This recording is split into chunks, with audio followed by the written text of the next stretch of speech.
What another fantastic week we've had this week on Oberthal Farm. We've had construction, we've had more animals be added, we've even bought a couple more fields. We've got big plans coming up and we have done a huge amount of progress in terms of getting that passive income going. That's really been the focus of this week since we've been going through the winter months and we've only just entered into March. So let's take a look at what we've done. In terms of farmland, we've basically concentrated our efforts over this side of the farm. We've got our animal pit up here, we've got our grass field down here, and if you look at the farmland, we have bought plot 49, which is all concrete. We've also got 31, which I think I actually acquired last week, which has got poppies on it. We've got plot 64, which is the second vehicle yard.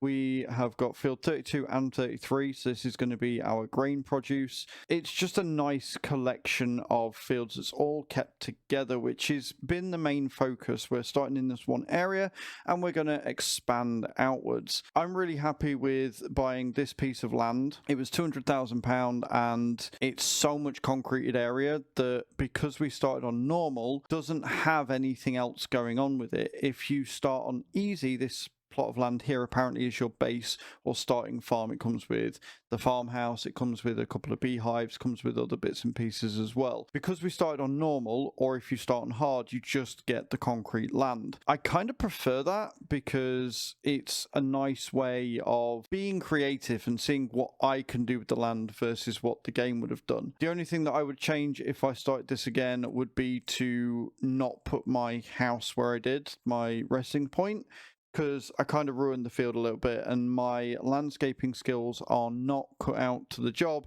in order to remove this, put it over here and flatten the ground out again so I can actually farm it. We've got a lot planned for this. I'm probably going to end up looking at buying field 23 and 24 next. And as you can see with the flashing lights, we do have some contracts that we're going to be going through and doing as well. Lots done, lots planned. As with all the land we've been buying, we've also had a lot of animal purchases over the course of the week as well. Not only are we getting animal purchases, but we've had the animals long enough now that they are starting to reproduce, which is fantastic and scary all in one. You don't realize how much they're reproducing until they start to reproduce. It sounds silly, but trust me on that. We've got nearly 3,000 litres of goat's milk here. They've got a full capacity of grass and a full capacity of straw as well. And we've got quite a few of them. We've got a couple of goats and a couple of goat lambs and stuff. Little baby goats as they are reproducing, and chat are making me buy some. We've also got a ton of pigs now as well, which is really cool. The amount of slurry that they produce is honestly terrifying. Again, they are starting to multiply at an alarming rate. Weirdly enough, we've got 91,000 litres of pig food that has all been purchased by chat. The scary thing about this is that 91,000 litres is still in the red. It's only about a third of the entire capacity for pigs. It annoys me, it bugs me that when you buy pig food, the root crops is such a small percentage. If you don't have that root crop, their health will deteriorate and they won't reproduce. So you do need to be keeping on top of that and keeping an eye on this. Luckily with chat constantly buying pig food, I don't think I'm going to run out ever. I just don't think it's going to happen. The lambs are going well as well. We're producing around 1,000 litres of wool at the minute, a full pallet every 3 or 4 months. So I'm not really worried about that. Whenever you load into the game, it takes a while for it to actually show up here, which is kind of annoying. But they've got plenty of grass.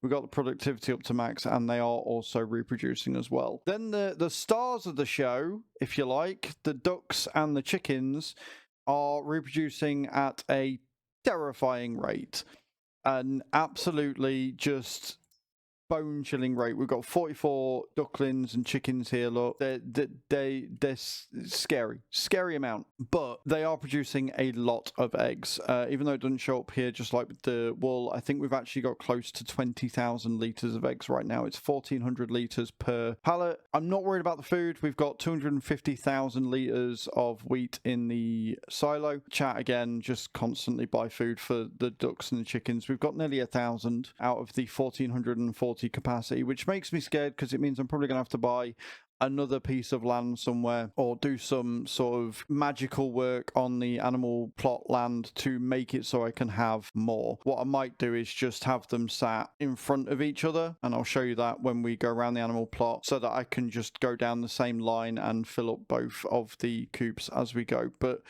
we've got 400 space left. We'll deal with it as it comes, and we'll make real good use of the eggs that it is producing as well.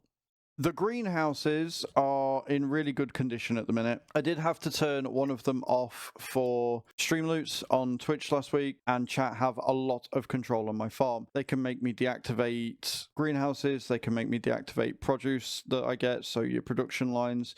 They can make me farm with my eyes closed, buy chickens, buy food, buy whatever. The plan is I'm probably not going to put fertilizer or seeds or pallets into this.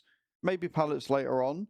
But if I get to the point of being able to have cows, then I will definitely be putting manure into these greenhouses on top of water just to increase the amount that they're actually producing. We are doing fairly well with the amount of literage that we've got. I spent a bit of time yesterday going through, because we're in the winter months, and just filling them up when there was not really anything else to do.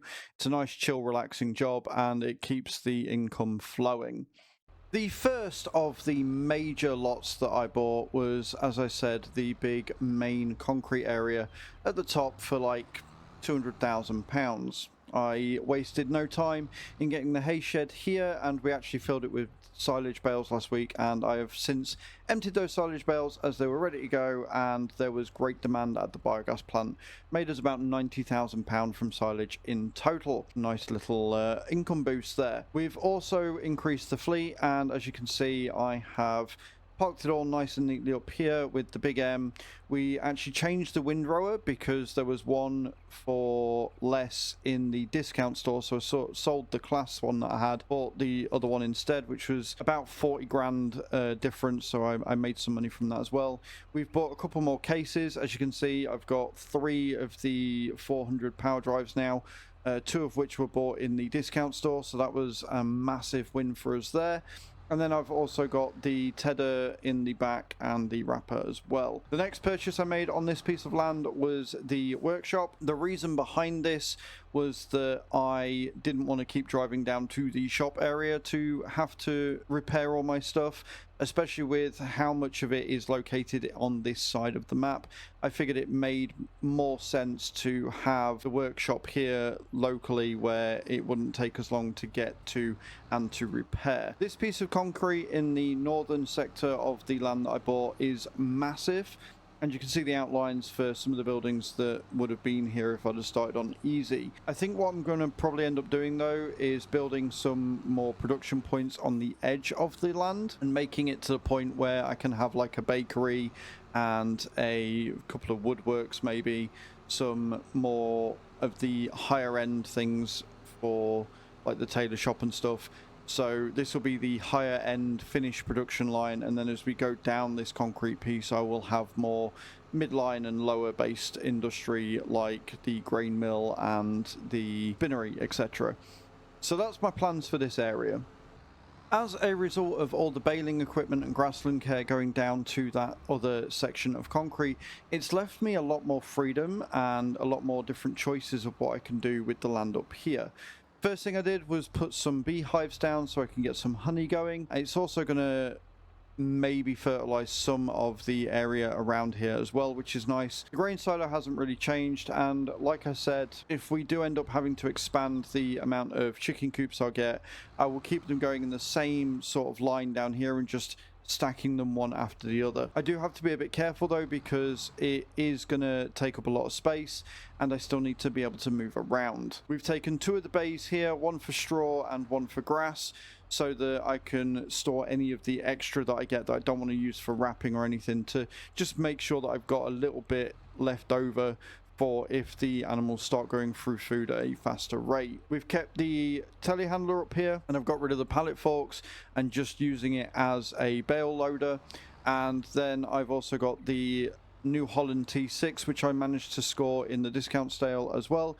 Put a front loader on it, some weights and a pallet fork, and I'm basically going to use that to move the pallets of eggs along with the flat loader on the back. So this area is coming along really nicely. It's a lot more tidy, a lot less cluttered, and I'm probably going to put a couple more trailers up here as well if I do end up buying them for later on when we start doing big multiplayer sessions on this farm and stuff. Really happy with how this is coming along. I love the fact that the animals are all in the little pens and you can see and hear them, and they all seem to have their own little characteristics and personalities. This area was the first that I bought, and I'm really glad to see that it is actually moving along really nicely. The second vehicle field, if you like, or vehicle piece of concrete, has had probably the biggest transformation to it.